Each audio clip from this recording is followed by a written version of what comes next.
जी, तो कनाडा में political asylum जो अप्लाई कर रहे हैं और जो आप लोगों को मशवरे आपके दोस्त, आपके लॉयर्स मशवरा दे रहे थे कि पॉलिटिकल असाइलम अप्लाई कर दें कनाडा में स्टे करने के लिए, और ऑप्शंस अब ख़त्म होते चले जा रहे हैं, स्ट्रिक्ट इमिग्रेशन पॉलिसी सामने आ रही है, तो उन लोगों के लिए अब बुरी खबर है। 2024 का डाटा जो आईआरसीसी इमिग्रेशन की जो अथॉरिटी है कनाडा की, उनकी तरफ से जारी किया गया है, और 9000 केसेस पर मंथ फ्रॉडेंटल प्रैक्टिस में पकड़े गए हैं, जिसका टोटल ऑफ 2024 100,000 से भी ज़्यादा बनता है। अब जितने भी फ्रॉडेंटल प्रैक्टिसेस में शामिल लोग थे, उनको सिर्फ और सिर्फ वापस नहीं भेजा जाएगा, उन पर परमानेंट ट्रैवल बैन भी लगेगा और उनकी फैमिली पर भी परमानेंट ट्रैवल बैन लगेगा, और आइंदा वो कनाडा के किसी भी वीज़े पर कनाडा तो ट्रैवल नहीं कर सकेंगे, कनाडा के साथ साथ किसी बड़े मुल्क में भी नहीं जा सकेंगे। जैसे अमेरिका का वीज़ा भी उनका अब मुश्किल हो जाएगा, और दीगर किसी बड़े कंट्री का वो ट्रैवल करना चाहते तो उन पर कैनेडियन ट्रैवल बैन की वजह से बहुत ज़्यादा मुश्किलात का सामना उनको करना पड़ेगा।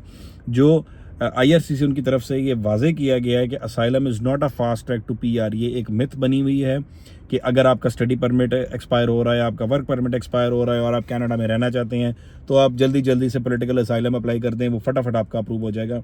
ये रिप्रेजेंटेटिव्स जो लॉयर्स और इमिग्रेशन कंसल्टेंट्स आपको मशवरे दे रहे हैं, उनके ऊपर भी अब सख्ती की जा रही है, और अप टू 1.5 मिलियन यूएस जो कैनेडियन डॉलर है, उसका फ़ाइन इम्पोज करने का जो प्रोसेस है वो चल पड़ा है। और अब जो इलीगल वे से जो आपको अप्लाई करवाएंगे और आपके फेक डॉक्यूमेंट्स लगाएंगे, उनकी भी शामत आएगी, और उनको भी किसी सूरत कैनेडियन इमिग्रेशन अथॉरिटीज़ माफ़ करने को तैयार नहीं है। आगे जो थोड़ा डाटा भी दिया गया वो भी आपके साथ शेयर करता हूँ।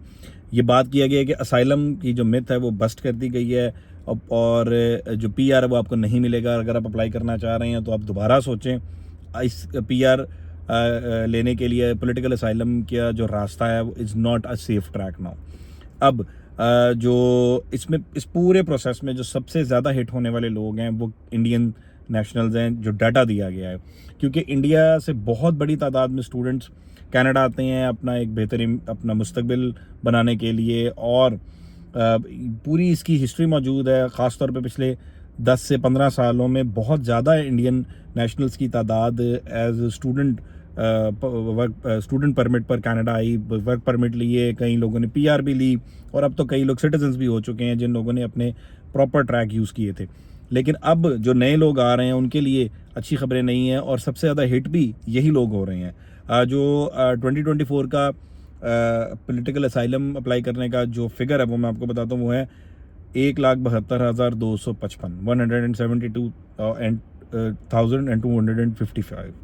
अब ये रिकॉर्ड हाई है, और पिछले सालों का अगर आप डाटा देखें तो उसके मुताबिक ये रिकॉर्ड हाई है, और इसमें इंडियन नेशनल्स की जो तादाद है वो है 32,375, यानी 19% इस पूरे फिगर में जो अप्लाई किया पॉलिटिकल असाइलम जिन लोगों ने, उसमें 19% इंडियन जो सिटीजन हैं उनकी तादाद है।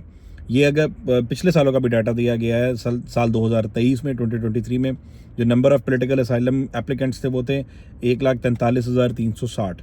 उसमें इंडियन नेशनल्स की तादाद थी 11,265, यानी ये 7.9% रेशो थी 2023 में, जो 2024 में 19% पर पहुंच गई है।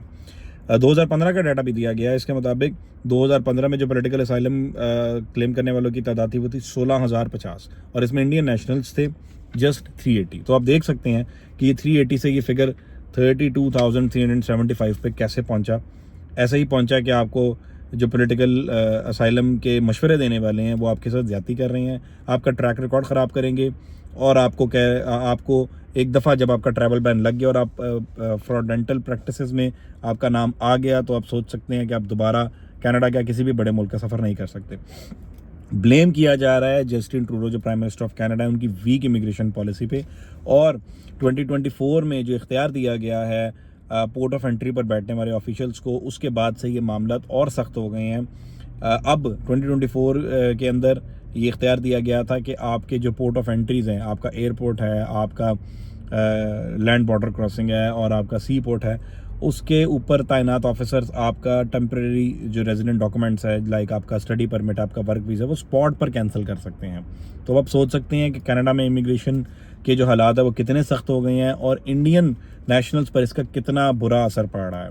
अब इसके साथ साथ इंडियन नेशनल्स में जो इंडियन स्टूडेंट्स हैं उनका भी डाटा दिया गया है, जो लोग अपना स्टूडेंट परमिट अप्लाई जिन लोगों ने किया 2024 में, तादाद करने वालों की तादाद बहुत ज़्यादा थी, लेकिन अप्रूवल 1,89,70,000 यानी 1,189,070 टोटल जो नंबर ऑफ़ एप्लीकेंट्स हैं उनको स्टडी परमिट दिए गए हैं। ये 32% का डिक्लाइन आया है पिछले सालों के मुताबिक, क्योंकि 2023 का डाटा के मुताबिक 2,78,110 अफराद को स्टडी परमिट दिए गए थे। अब आप अंदाज़ा लगा सकते हैं कि ये इतना बड़ा डिप आया है कैनेडियन इमिग्रेशन पॉलिसी की वजह से, जो चेंज आए हैं। और वो स्टूडेंट्स जो यहाँ पर मौजूद थे जिनको ये स्टडी परमिट एक्सटेंशन नहीं मिले, उन लोगों को ही जो कंसल्टेंट्स उन्होंने मशवरे दिए कि अब आप जल्दी से पॉलिटिकल असाइलम अप्लाई कर दें, वरना आपको कनाडा से वापस भेज दिया जाएगा।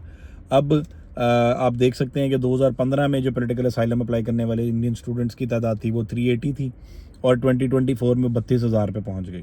तो ये कंसल्टेंट्स और मशवरा देने वालों ने स्टूडेंट्स के साथ ज़्यादती की है और कई लोग अब परेशानी से वापस जाना शुरू हो गए हैं, वापस इंडिया जा रहे हैं, अपने लाखों रुपए इंडियन लगा के कनाडा आकर एक कैनेडियन ड्रीम को हासिल करना चाह रहे थे, लेकिन गलत मशवरों की वजह से वो वापस जा रहे हैं। और जो अच्छे मशवरे देने वाले लोग हैं, जो इमिग्रेशन कंसल्टेंट्स अभी भी कनाडा में मौजूद हैं, वो यही मशवरा दे रहे हैं कि अगर आपका स्टडी परमिट एक्सपायर हो गया है तो don't go for the political asylum, आप इंडिया वापस जाएं, अपना जो CRS स्कोर है उसको बेहतर करें, अपनी लैंग्वेज प्रोफिशिएंसी को बेहतर करें। और फ्रेंच लैंग्वेज का बहुत ज़्यादा जो वेटेज है वो दिया जा रहा है, और अगर आप फ्रेंच लैंग्वेज वहाँ से सीख के दोबारा आके कनाडा में इमिग्रेशन अप्लाई करते हैं तो आपका वो रास्ता ज़्यादा आसान होगा, वो रास्ता ज़्यादा अचीवेबल होगा और वो बाइज़्ज़त रास्ता भी होगा। इसलिए आप पॉलिटिकल असाइलम की तरफ ना जाएं।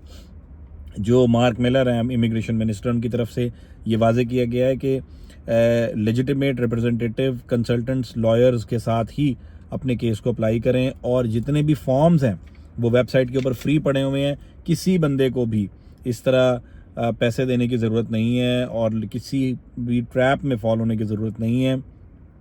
आप अपने केस को, अपना जेन्युइन केस अप्लाई करें, आपका जेन्युइन केस होगा।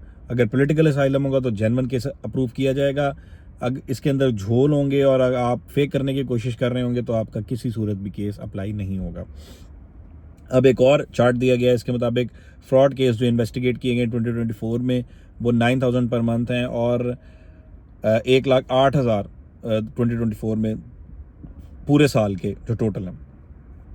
इसमें असाइलम क्लेम्स वही 2024 का 32,375 इंडियन नेशनल्स हैं, जबकि टोटल 1,72,000 थे। स्टडी परमिट जो हैं वो 2024 में ओवरऑल जो आए कनाडा में वो 5,18,000 थे, जिसमें 36% जो हैं वो इंडियंस थे सिर्फ, क्योंकि इंडियंस की बहुत बड़ी तादाद, जैसा कि मैंने आपको बताया, कनाडा में आके अपना एक जो घर है वो बनाना चाहती है। अब कनाडा की इमिग्रेशन क्लोज़ नहीं हुई, इसके हालात सख्त होते चले जा रहे हैं। इमिग्रेशन का रास्ता सख्त से सख्त किया जा रहा है और सिर्फ जेन्युइन केसेस का अप्रूवल लिया जा रहा है, और यही कहा जा रहा है कि आप don't fall for the trap. Political asylum is not an option. Political asylum will not get you the PR। आप सोचें समझें, आपको बेशक इंडिया वापस जाना पड़े, वापस जाके अपना स्कोर बेहतर करो, दोबारा कनाडा में एंटर हों, लेकिन लीगल वे से एंटर हों, किसी सूरत फेक डॉक्यूमेंट ना लगाएं, अदरवाइज ये आपका नुकसान करेगी। आई होप आपको ये इन्फॉर्मेशन अच्छी लगी होगी। इसको आगे भी सर्कुलेट करें और शेयर करें और लाइक भी करें। Thank you.